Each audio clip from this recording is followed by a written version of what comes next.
اب اگلے فیوچر کا بھی یہی سارا سسٹم ہے کہ سب کچھ ای کامرس کے اوپر چل جائے گا. بیسیکلی ہم نے اپنے ناظرین کو بھی بتانا آخر ای کامرس ہے کیا. جو ناظرین ہمارے اس بات سے واقف نہیں ہے کہ ای کامرس کیا معاشرت میں رول پلے کرتا ہے, پاکستان میں کیا رول پلے کرتا ہے, اس کے علاوہ ہماری ضروریات زندگی میں کیا رول پلے کرتا ہے, اس کے بارے میں بالکل مکمل آگاہی اس پروگرام کے ذریعے ہم دیں گے آج. جی بالکل. اچھا, اس سلسلے میں آپ کو پتہ ہے کہ ای کامرس کا سٹارٹ کہاں سے ہوا؟ بیسیکلی ای کامرس کا سٹارٹ ہوا جب یہ انٹرنیٹ آیا. جب انٹرنیٹ آیا تو دنیا کنیکٹ ہو گئی, گلوبل ولیج بن گیا. اب آپ کو پتہ ہے کہ دنیا میں کہیں پہ بھی بندہ بیٹھا ہوا ہے. وہ مجھے دن یاد ہیں جب یہ ٹیلی فون آیا, یہ موبائل آیا اور ہم فون کرتے تھے تو ہمیں کہا جاتا تھا کہ اس پہ آپ کا فوٹو اور وہ ویڈیو بھی آیا کرے گی. ہمیں یقین نہیں آتا تھا. بالکل سر, ایسا تب تو بالکل یقین نہیں آتا کہ واقعی ایسا ہو بھی سکتا ہے. ایون اگر ہم اپنے باپ داداؤں کی جگہ پہ جا کے سوچے تو ان کے دور میں تو ٹی وی بھی نہیں تھا. جب ٹی وی آیا تو black and white T V تھا.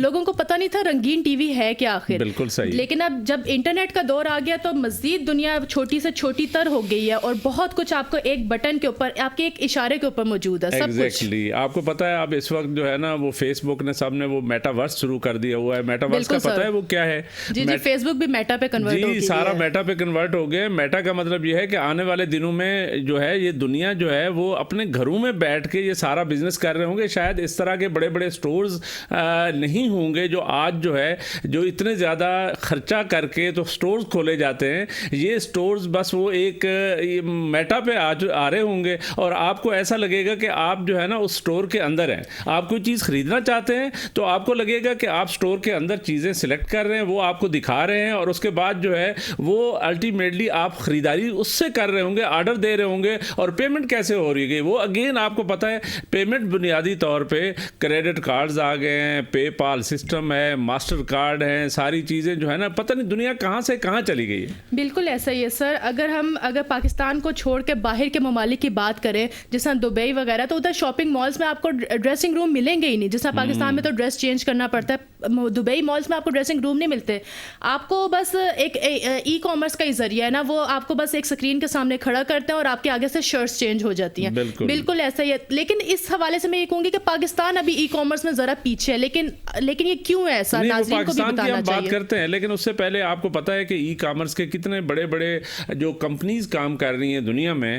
جیسے میں آپ کو بتاتا ہوں امیزون جو ہے, علی بابا جو ہے, یہ سب سے بڑے سلیکان ویلی میں آپ کو پتہ ہے یہ ساری چیزیں بنی. اور اس کے بعد یہ وہاں سے امیزون پہ اب آپ گھر پہ بیٹھے ہوئے امیزون کا آپ پلیٹ فارم یوز کر سکتے ہیں ای کامرس کے لیے. بالکل ایسا ہی ہے سر. امیزون پہ اس کے علاوہ آپ امیزون کو ہٹا کے بھی اگر دیکھیں تو بہت ساری ایسی ویب سائٹس ہیں جو آپ کو بہت بہت اچھی, جیسا علی ایکسپریس, علی بابا, ایون پاکستان میں دراز چل رہا ہے جو بہت اچھا اس ٹائم جا رہا ہے. یہ ہمارا ایک نیشنل ای کامرس کا پلیٹ فارم ہے بہت بڑا. بالکل وہ علی بابا نے لے لیا ہوا ہے. آپ کو پتہ ہے وہ یونیورسٹی اسٹوڈنٹس سے جنہوں نے یہ دراز.com بنایا تھا. بالکل پاکستان میں ٹیلنٹ کی کوئی کمی نہیں ہے, صرف ہم یہ دیکھ رہے ہیں کہ ٹیلنٹ کو صحیح جگہ استعمال نہیں کیا جا رہا. ایگزیکٹلی یہ سب سے بڑی سچویشن ہے. اب سب سے زیادہ یہ آپ کو پتہ ہے ای کامرس کب آ کے جو ہے نا پاکستان میں یا دنیا میں بھی میں آپ کو بتاؤں کب آ کے زیادہ اس کا استعمال شروع ہوا, جب کووڈ-19 آیا. اب بظاہر تو یہ ایک بہت بڑی مصیبت تھی کہ دنیا جو ہے نا ایک کرونا میں اور کووڈ میں چلی گئی اور اس کے بعد جو ہے سارے کاروبار بند ہو گئے. لیکن اس کاروبار کے بند ہونے کے ساتھ جو ہے ایک اچھا کام یہ ہوا کہ ای کامرس شروع ہو گیا. لوگوں نے جو ہے نا وہ ای کامرس کا استعمال شروع کر دیا. ای کامرس کا ایک انہوں نے بالکل ایسا ہی ہے سر. ای کامرس پہ انہوں نے ایک نام دیا تھا ورک فرام ہوم کا ٹرینڈ. وہ اتنا پاپولر ہوا کہ بہت سارے کاروبار نے اس سے بہت اچھا منافع کیا, جس سے پاکستان کی اکانومی بھی بہت اچھی خاصی بوسٹ ہوئی ہے. اور دنیا میں بھی میں آپ کو بتاؤں کہ آن لائن اب میٹنگز جو ہے نا لوگ جایا کرتے تھے میٹنگز کے لیے, یو این کی میٹنگز دوسری اب بھی ہوتی ہیں, لیکن وہ میٹنگز کا ٹرینڈ پھر کم ہو گیا کیونکہ سارے لوگ آن لائن آ گئے. آپ نے جو ہے نا آن لائن ہی زوم کر کے آپ نے مطلب وہ شروع کر دی میٹنگز. اس سے کیا ہوا کہ آپ کے خرچے بچ گئے, آپ کو جانا نہیں پڑا, آپ کو جو سارا پرابلمز ہوتا تھا آنے جانے کا اور وہ ساری چیزیں ختم ہو گئیں. اب دیکھیں زوم جو ہے وہ اس کووڈ میں سب سے زیادہ کمانے والی کمپنی تھی جس کو آلموسٹ کوئی $50 بلین کا فائدہ ہو گیا صرف کووڈ کے دوران.